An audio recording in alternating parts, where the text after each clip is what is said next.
сізді толық жөндеп береді бұл кітап. Кез келген мұъминді жөндейді бұл кітап. وَنُنَزِّلُ مِنَ الْقُرْآنِ مَا هُوَ شِفَاءٌ وَرَحْمَةٌ لِلْمُؤْمِنِينَ. Қараңызшы қалай түсіреді. Бұл Құраннан дейді, біз мұъминдерге шипа болатын нәрсені түсіріп тұрамыз дейді. Шипа дегенде не? Біздің ішімізде, нәпсімізде кейбір нәрселер дұрыс емес. Біз ашуланшақ болып кеткенбіз. Кейбір тез ашуланамыз, жаңағыдай жамандап қоямыз, жек көріп кетеміз біреуді, амандаспай қоямыз. Сөйтіп өзіміз бір дұрыс істеп жүрген сияқтымыз біз.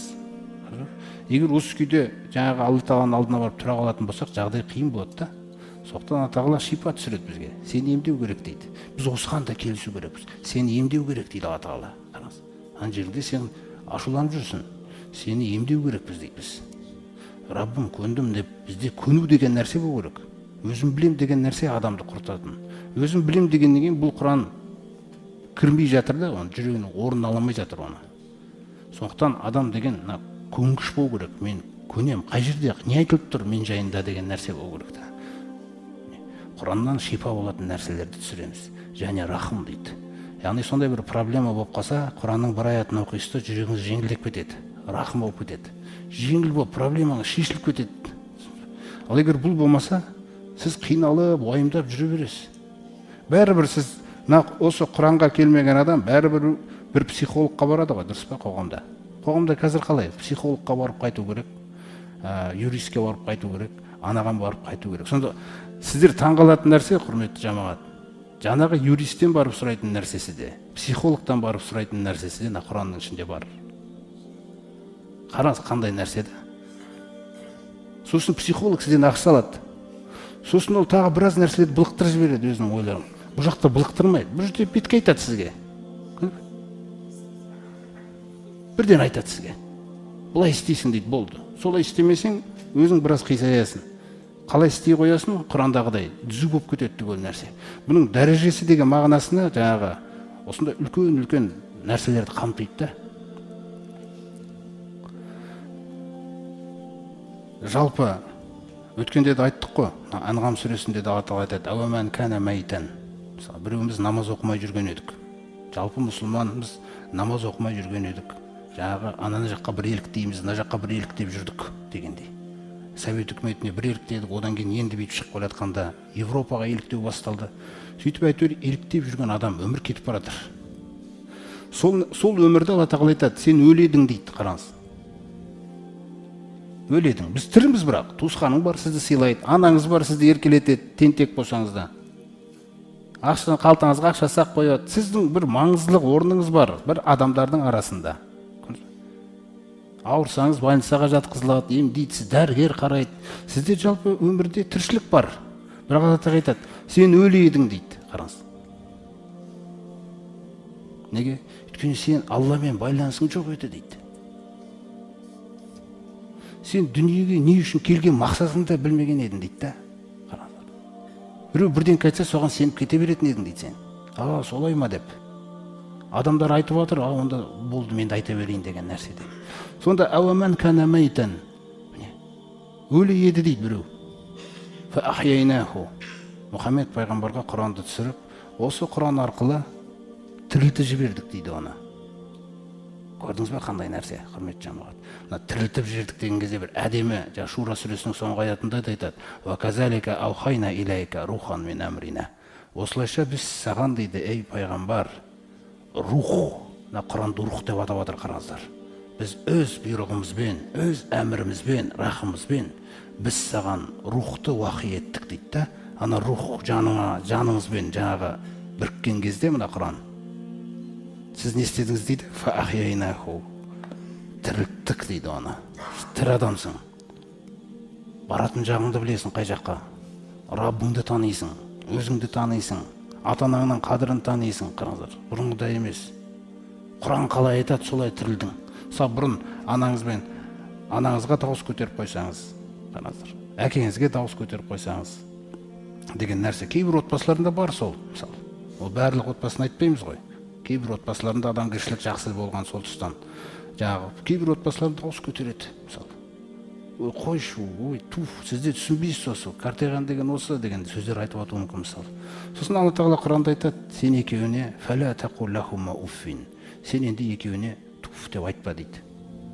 Сіз енді туф деп айта алмайсыз. Сіз тірілдіңіз. Осыны тірілу деп атайды да. Егер сіз жаңағы әлі де тіл көтеріп жүрсеңіз, тіл тигізіп жүрсеңіз, оларға дауыс көтеріп жүрсеңіз, сіз әлі тірі емессіз сол тұста. Басқа бір тұста сіз тірісіз. Мысалы 5 уақыт намазды оқып жүрген кезде сіз тірісіз намаз тұрғысынан. Бірақ қаншама тұстар бар, біз әлі өліміз да. Қай амал Құранда көрсетілген, қай амал Құранда талап етілген, ол менің бойымда әлі жоқ. Мен сол тұста өлімін. Көріңіз қандай мәселе.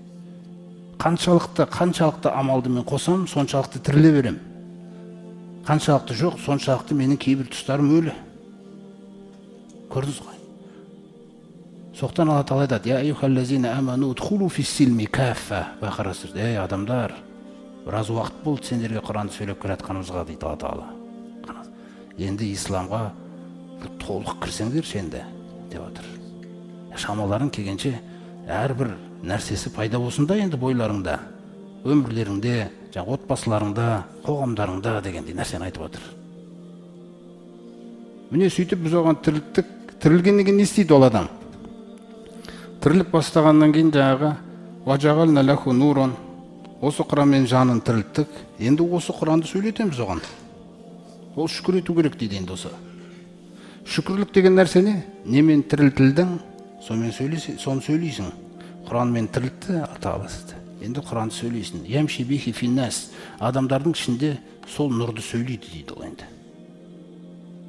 Сол нұрды сөйлейді. Міне осылай істеп жүрген адам.